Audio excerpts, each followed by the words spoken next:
అందుకని చాలా జాగ్రత్తగా ఉంటాం బ్రో, భయంగా ఉంటాం. రెవెన్యూ ఇప్పుడున్న యూట్యూబర్స్ అందరికంటే, రివ్యూస్ ఇచ్చే అందరికంటే మీకే ఎక్కువ రెవెన్యూ వస్తుంది. అండ్ అందరూ మీ రివ్యూస్ ఎక్కువ మంది చూస్తున్నారు మిగతా వాళ్ళతో కంపేర్ చేసి, వ్యూవర్షిప్ పరంగా కానీ మిగతా అంతా. ఇదన్నిటికీ రీజన్ ఏంటి? బిగ్ బాస్కి వెళ్ళి రావడమా? అంతే బ్రో, అది మెయిన్ రీజన్ అయ్యి ఉండొచ్చు. కానీ అంతకుముందు కూడా నాకు ఎక్కువ పోయాయి బాగానే. బిగ్ బాస్కి వెళ్ళి రావడం వల్ల ఫ్యామిలీ ఆడియన్స్ కనెక్ట్ ఇంకొంచెం వస్తున్నాయి. దాంతోపాటు ఏంటంటే బ్రో, నాది నెల్లూరు స్లాంగ్ కొంచెం జనాన్ని కనెక్ట్ చేస్తేమో అనుకుంటా. దాంతోపాటుగా నేను నార్మల్గా మాట్లాడేస్తా బ్రో, ఇంక దానికి స్క్రిప్ట్ అనుకోవడం ఏముండదు. నాకు అనిపించింది మాట్లాడతా. ఒకసారి అయితే కన్ఫ్యూజ్ అయ్యి వెనక్కి వెళ్ళి ముందుకు వచ్చి ఏదైతే చేస్తుంది అది వాంటెడ్గా చేయను, నాకు తెలియకుండా వచ్చేస్తుంది. ఎందుకంటే సింగిల్ టేక్ వేసేస్తా ఉంటా. మేబీ అది ఆ న్యాచురాలిటీ నచ్చిందేమో. ప్లస్ అన్ని పాయింట్స్ టచ్ చేస్తా, న్యూట్రల్గా చెప్తాను. ఒక్కరినే చెప్పను, ఒకరినే ఇదేం కాకుండా మోస్ట్లీ నేను నాకు తెలిసిన వాళ్ళు పోయినా కూడా నేను పాజిటివ్గా చెప్పాలని నెగిటివ్గా చెప్పాలని ఏముండదు. నాకు అనిపించింది చెప్పేస్తాను జెన్యున్గా. దానికోటి ఫ్యామిలీ ఆడియన్స్ బిగ్ బాస్ వాళ్ళు కనెక్ట్ అయి ఉన్నారు కాబట్టి దేవుడి దేవల్ల బిగ్ బాస్కి వెళ్ళి కూడా నెగిటివ్ కాకుండా వెరీ పాజిటివ్ బయటకు రావడం వల్ల జనాలకి నా క్యారెక్టర్ కూడా నచ్చింది చాలా మందికి బిగ్ బాస్ హౌస్లో. ఎందుకంటే నేను అంతకుముందు ఎవరికి తెలియదు బ్రో, నేను ఎలా ఉంటానో తెలియదు. అక్కడికి వెళ్ళిన తర్వాత ఇంత ఒబీడియంట్గా ఉన్నాడు, ఇంత సైలెంట్గా ఉన్నాడు మనిషి. మనం అనుకున్న దానికంటే రివ్యూస్లో చూసి జడ్జ్ చేస్తాం కానీ మనోడిని అన్నాడు అది ఇదని, మనిషి బాగానే ఉన్నాడు కదా, మంచిగా ఉన్నాడు, బాగా ఆడాడు అనే ఫీలింగ్ ఉంది. అది ఆ పాజిటివ్ కూడా నాకు వర్కౌట్ అయింది. దానివల్ల రివ్యూస్ బీభత్సం. నేను లాస్ట్ టైం కంటే కూడా డబల్ వ్యూస్ అన్నిట్లో, అన్ని రకాల డబల్ వచ్చింది. కానీ సీజన్ 5, 4, 3 అండ్ నాన్ స్టాప్ వీటన్నిటికీ మీరు రివ్యూస్ ఇచ్చినప్పుడు మీకు వచ్చిన రెమ్యూనరేషన్ యూట్యూబ్ నుంచి ఎక్కువ. కానీ బిగ్ బాస్ హౌస్కి వెళ్ళి వచ్చినా కూడా బిగ్ బాస్ నుంచి వచ్చిన రెమ్యూనరేషన్ చాలా తక్కువ. అయినా కూడా బిగ్ బాస్కి ఎందుకు వెళ్ళారు? రివ్యూస్ చెప్పుకోవచ్చు కదా అదే ఇయర్ కూడా. ఎందుకంటే మీకు డబ్బులు అంటే చాలా ఇంపార్టెంట్ కాబట్టి రివ్యూస్ చెప్పుకుంటే అయిపోయేది కదా. ఎందుకు బిగ్ బాస్కి వెళ్ళారు? అవును బ్రో, అదేంటంటే ఆ టైం ఎట్లా ఉండిందంటే ఇది చాలా కాంట్రవర్షియల్. అంటే ఇప్పుడు ఏమైందంటే ఆ టైంలో వాళ్ళు నన్ను అడిగినప్పుడు మనకి ఎట్లా ఉంటుంది బ్రో, రివ్యూస్ చేస్తున్నాము బిగ్ బాస్కి వెళ్ళాలని ఎవరికైనా ఉంటుంది బ్రో. రివ్యూస్ చేసేవాడు ప్రతి ఒక్కరికి బిగ్ బాస్కి వెళ్ళాలని ఉంటుంది. అది ఇది గెలవాలనే పాయింట్ కంటే అది ఎలా ఉంటుందో చూడాలని ఎక్సైట్మెంట్ అందరికీ ఉంటుంది. కానీ నెగిటివ్ అవుతావేమో. ఇందాక మీరు బజ్కి ఎలా భయపడ్డారు, ఒకవేళ బిగ్ బాస్కి వెళ్ళొచ్చిన తర్వాత నేను రివ్యూస్ చెప్తే ఆ రివ్యూస్ ఎలా తీసుకుంటారు ఆడియన్స్? అరే నువ్వు కూడా వెళ్ళావు కదా హౌస్లోకి. పోసుకున్నా బ్రో, వెళ్ళేటప్పుడు పోసుకున్నా, చాలా రోజులు ఆలోచించా. ఇది వాళ్ళకి వెళ్ళాలనే ఉద్దేశంతో ఇంటర్వ్యూలో నేను వచ్చేస్తాను, నాకు ఏం సంబంధం, నేను వచ్చేస్తాను అని చెప్తున్నాను. కానీ ఓ మూలలో భయం, నేను సెలెక్ట్ అవుతున్నాను, సెలెక్ట్ అయ్యానని మెయిల్ వస్తుంది, మీరు రెడీ అవ్వచ్చు అని చెప్పినప్పుడు కూడా నో చెబుదామనే ఫీలింగ్ కూడా ఉండింది 50 to 60%. ఎందుకంటే అవన్నీ ఆలోచించుకున్నా. ఒరే ఒకవేళ నేను ఫిజికల్గా స్ట్రాంగ్ కాదు, అలా లోపలికి వెళ్ళిన తర్వాత ఆడినా, కానీ నాకు భయం. ప్లస్ భయంకరమైన ఇంట్రోవర్ట్ నేను. అమ్మాయిల ఫేసే చూడను. నేను అసలు అమ్మాయిలు నాకు ఎదురుకుంటే మన ఫేస్ చూస్తుంటే వాళ్ళు ఇంకేదైనా తప్పుగా అనుకుంటారేమో అనేది నేను అసలు చూడను. ఇలా అన్నో ఇలా మాట్లాడుతూ ఉంటాను. అలాంటి పర్సన్ నేను అక్కడికి వెళ్ళిన తర్వాత వాళ్ళతో మాడకపోతే ఇంకెట్ట వర్కౌట్ అవుద్దని నాకు తెలుసు. నేను నెగిటివ్ అయిపోతాను, కెరీర్ స్పాయిల్ అవుద్ది అని భయపడి. కానీ ఒక మూలలో బిగ్ బాస్ మీద నేను ఇష్టం డామినేట్ చేసేసింది బ్రో. 1 వీక్ ఉండి వచ్చినా చాలు, తర్వాత మళ్ళీ రివ్యూస్ ఏదో ఒకటి చేసి నా తప్పులన్నీ ఒప్పేసుకుందాం, నేను నా వల్ల కాదు, నేను ఓన్లీ రివ్యూస్లో పని చేస్తాను, నేను ఆడలేను అని చెప్దాం అనుకున్నాను. నా వల్ల కాదులే, ఏముంది మన చేతుల్లో లేదని. కానీ 1 వీక్ అయినా ఉండేసి వద్దాం అనేసి గట్టిగా అనుకున్నాం.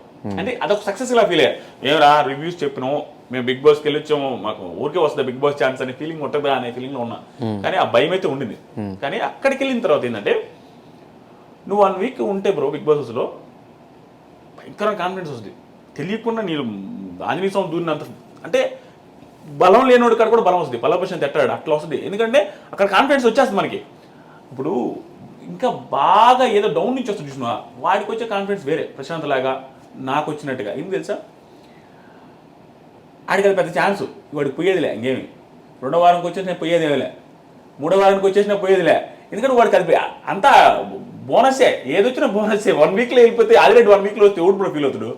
షాక్ అయ్యేదేముంది, ఆల్రెడీకి ఏముందిరా 1 వీక్లో వస్తాడు, వాడికి నెగిటివ్ అందరినీ అన్నాడు రావడు అనుకుంటారు. ఆ కాన్ఫిడెన్స్ ఉండేది. కాబట్టి మనకు పోయేది ఏం లే అని కొంచెం హ్యాపీ. ఇంక వచ్చే వారాలను బోనస్ అని స్ట్రగుల్ లేకుండా, స్ట్రెస్ లేకుండా ఆడే. కానీ ఒక రివ్యూవర్గా మీరు హౌస్లోకి వెళ్ళినప్పుడు మీతో పాటు ఉన్న మిగతా రివ్యూవర్స్ అందరూ బయట నుంచి నెగిటివ్ రివ్యూస్ ఇచ్చారు మీ మీద చాలా ఎపిసోడ్స్. సో అవన్నీ మీరు యాక్సెప్ట్ చేస్తారా? యాక్సెప్ట్ చేయను, నేను యాక్సెప్ట్ చేయను. అలాగే ప్రతి కంటెస్టెంట్ కూడా వచ్చిన తర్వాత యాక్సెప్ట్ చేయను, నేను చేయను.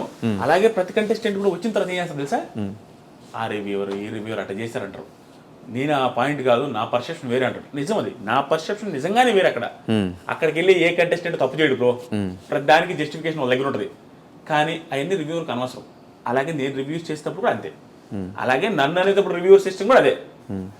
ఏం తప్పు పట్టను నిజంగా. నాకు ఎవరైతే నెగిటివ్ చెప్పారో, ఎవరైతే నెగిటివ్ అన్నారో వాళ్ళ ఒపీనియన్ చెప్పారో నేను రెస్పెక్ట్ చేస్తాను. ఎందుకంటే నేను అదే చెప్పింది అందరి మీద.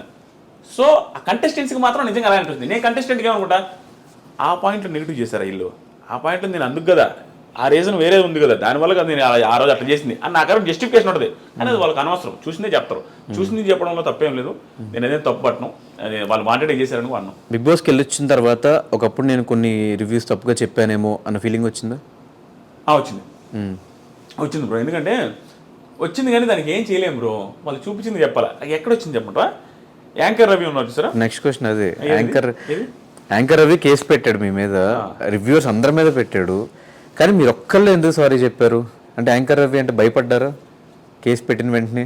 భయమేం కాదు బ్రో. ఎట్లా ఉంటుంది అంటే నేను ఇందాక చెప్పిందే, ప్రతి ఒక్కటి ఫ్యామిలీ రిలేటెడ్ ఉంటుంది నా ఆలోచనలని. మా వైఫ్ కూడా ఫీల్ అయింది సారీ చెప్పినందుకు. ఎందుకు సారీ చెప్పడాలో, నువ్వేం తప్పు చేయలేదు కదా. వైఫ్కి ఉంటుంది కదా బ్రో, మనం తక్కువ చేసుకొని మనం దిగి చెప్పాలంటే వాళ్ళ ఫీలింగ్ ఉంటుంది. నేనేమంటానంటే మన ఫ్యామిలీ ఉంది బ్రో, ఫ్యామిలీని ఎందుకు బాధ పెట్టాలా అంటే పోయేదేముంది సారీ చెప్తే. దట్టు నేను ఫ్యామిలీకి ఎంత గౌరవిస్తానో అలాగే ఆ పర్సన్ నాకు రవీంద్ర కానీ వాళ్ళ వైఫ్ ఆవిడ మేడం కానీ చేసినప్పుడు ఏమన్నారు, మా ఇంటి వాళ్ళు బాధపడ్డారు మీరు కొన్ని మాటలకి అన్నారు. నేను ఏం అనిందేమిలే, బాధపడేంత మాట. కానీ వాళ్ళు బాధపడ్డప్పుడు మనం సారీ చెప్తే అన్న సారీ అన్న అంత హట్ అయ్యారా మీరు అని అట్లా చెప్పా. తర్వాత స్టోరీ పెడితే బాగుంటుంది, మనం ఎన్ని చేద్దామంటే స్టోరీ పెట్టా. అంతకుమించి భయము గీమని కాదు. ఇక్కడతో ఎన్ని చేద్దాం, ఎందుకు ఫ్యామిలీ స్ట్రగుల్ అవ్వడం అనే ఫీలింగ్తో ఎండ్ చేశా. కానీ బిగ్ బాస్కి వెళ్ళేసి వచ్చిన తర్వాత యాంకర్ రవి ఉన్నారు చూసారా, ఆయన పర్సెప్షన్ నాకు అర్థమైంది. ఇప్పుడు సారీ ఫీల్ అయ్యా. వెళ్ళొచ్చిన తర్వాత నేను మనసులో సారీ ఫీల్ అయ్యా. ఆయనతో డైరెక్ట్గా ఎప్పుడు చెప్పలా. కానీ నేనేం తప్పు చేసింది ఏమిలే రివ్యూస్లో. కానీ నాకు తెలియదు ఏం జరిగిందంటే, చిన్నది బ్రో, కొంచెం లెంత్ అయినా జనాలకు అర్థమయ్యేది ఇది.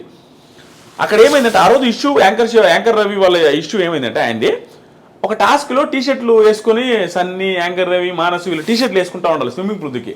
ఆ టాస్క్లో రవి యాంకర్ రవి అన్న సంచాలకు ఆయనకి లోపల ఏదో చెప్పాడంట బిగ్ బాస్ రూలు మార్చి.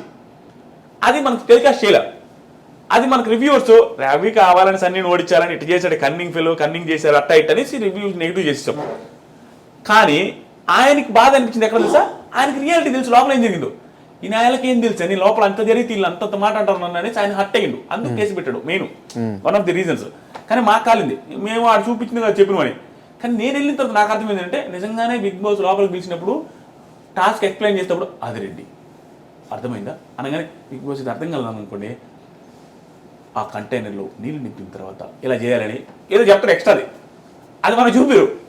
మీకు అర్థమైంది నా పాయింట్. నువ్వు అడిగితే ఏదో చెప్తారైనా రిజల్యూషన్ చెప్తున్నా ఇట్లా చేయాలి చేయని, అది మనం చూపిరు.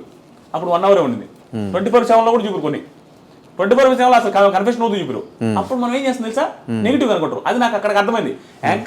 యాంకర్ రవి బ్రో కూడా బయటకు వచ్చిన తర్వాత చెప్పాడు, నాకు వేరే చెప్పారా అక్కడ కన్ఫెషన్లో వీళ్ళకి అది తెలియదని.